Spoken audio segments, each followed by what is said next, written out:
I'll tell you the story, and it's kind of backwards how I did it. But I started with the buttercream. So I had a from scratch buttercream, American buttercream. So we have salted butter. I know some people are like, oh my gosh, salted butter in baking is a no-no, but I use salted butter, powdered sugar, heavy cream, mix it all together, and you have and vanilla extract, of course. And then you have a nice buttercream. So I had a base, but then I didn't have a cake base. So I would take Duncan Hines. It is the best. Duncan Hines, and add like an extra cup of sour cream. And so I started with half and half my recipe, half not my recipe. And so I started just getting the decorating down and trying to see if my concept would sell. And then whenever I was in college, I really started to get the business aspect of it and starting to, honestly, I went into it blindly. My mom helped me a ton. So did my father. They're not in the food industry, but they went to, the board of the town, asked them, what do we need to open up a food establishment? And literally my mom gave me this list, and we just started going down it, getting all the license. And even whenever I opened my doors, I didn't know how to frost a cupcake. That is insane. I had a frosting machine. It was called Easy Frost. I don't know if they're still open. And it was like you put your foot on it, and it was like an ice cream like swirl. A sewing machine for frosting the little pedal. Yes. And it's because I went into it blindly, but I had passion and drive, and I was so freaking excited. I'm like, it's fine. I'll figure it out. I love that. So you sort of had this mentality that failing wasn't an option. You just knew you were so passionate about this. You were going to figure it out, and you were going to make it work. And that's really what drove you to continue moving forward and ultimately have the success that you have now. That's insane. You have a lot to be proud of. Thank you. I've messed up a lot. So do you have any horror stories from the early days of things that you maybe wish you did differently or learned the hard way? I mean, one of the biggest things, but I think it was money. But I tried to do everything by myself. So of course, whenever I first opened, I had counter girls and some bakers, but in the winter, I really just tried to do everything myself. And I think that's one thing I wish I would have just taken a risk, which I do every day, and just had the payroll be a little bit higher and had more people to help me run a cupcake empire. So I still work a lot, but I wish I would have had more minds helping me create a cupcake empire, because as much as I don't know it all. And I think that's what's so awesome about bringing a crew together is everyone gives you ideas, and then you can really build something. Yeah.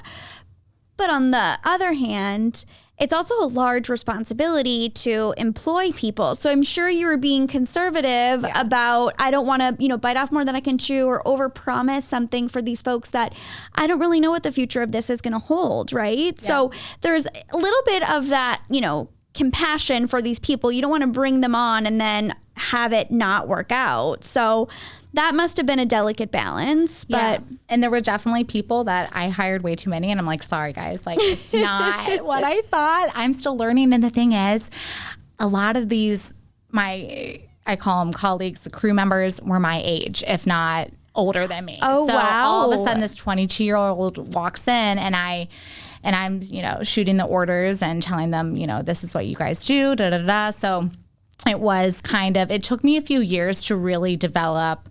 I've always been confident, but a real confidence behind what I'm doing, because to be honest, I had no idea what I was doing. So. Fake it till you make it, honey. Exactly. And you made it. You made it. I'm trying. That is such a fun story. If you don't mind me sharing this, we can cut it out if you want me to. Okay. I'm an open book. So when we were chit-chatting before the show, when we got on a phone call, I remember you telling me something which was really funny. I mean, we have to acknowledge the fact that you were 22 when this got started, so young. But one of the lessons you had also mentioned to me was, I'm in the city, I'm here in Boston, I'm enjoying it, I'm still young, I just am able to drink. You would go out, have yourself a night, and then the doors just wouldn't open the next day. Yes. Sorry, Mom. Sorry, Dad. I'd be like, sorry, the ovens are broken, or sorry, technical issues. And it's because my head was in the toilet. And but again, that's why I should have had more help. And I definitely, though, I mean, I think everyone can kind of relate, right? Whenever you get out of college, you're not ready to be done. You're still partying 5 days a week, 4 days a week. And on the Cape, you go to the bars, the local bars, you see everyone, and it's a Monday through Sunday kind of thing. Mm-hmm. But I have not had to do that in a long time. Thank goodness. I would not think that you're doing that anymore at all. But I just thought it was a little cute story because I think it shows how young you were when this started. And so what an accomplishment it is that it's gotten this far now.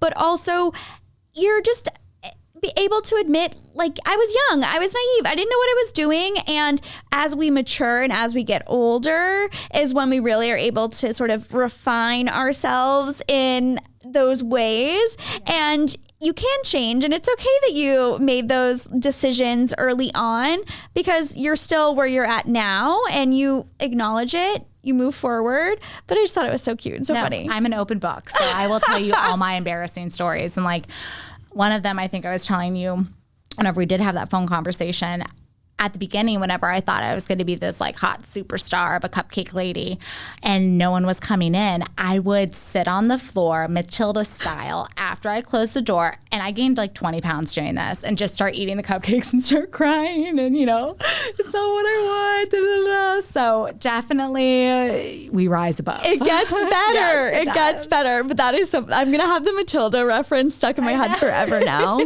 That is so funny. That was like a very scarring point in the movie. I know. Very scarring, but I like picturing that's what I you felt doing like. it is a lot I was easier. Just force feeding myself, and I can eat a lot of cupcakes. I don't know. I'm just a sicko, I guess. I have a high sugar tolerance. Yeah. Okay, so I have a couple more like business 101 questions that I want to ask you, and then I want to get more into the cupcake stuff as well. But you've already sort of alluded to it, but just as a business owner, what has been the best and the hardest thing about managing employees for you? Let's see. The hardest thing is, it changes every day. And the thing is reliability. And at the end of the day, you do find individuals that care for the shop just as much as you do, but who's really going to care for it like you do? So I think the most challenging thing is trying to encourage and teach your crew how important it is to be behind such a great company.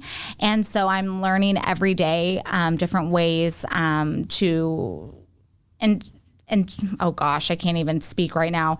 Not entice them, but get them excited. I want them to be excited to come in to the workplace. And I create an environment that is open, fun, and kind of just forget your worries at the door, but also a safe haven if they ever have any issues. I'm kind of like a mama bear. All my managers, I have a manager here in Boston and Cape. It's a really great environment. So I guess trying just to convince them and crew, to what you're working towards, and working towards one goal of happiness and creating happiness for people whenever they walk through the doors. Yeah. And then what was the other question? I haven't asked it yet. Okay. So you didn't forget. Perfect. No, but I agree. It's like either Mark Cuban or Gary Vee or maybe both of them, but they always say, like, you can't expect your employees to care about your business the way that you do, but you can still get them excited about it. And not to make a corny sort of dessert analogy, but everybody wants a piece of the pie. And I think that becomes a struggle at times getting them invested.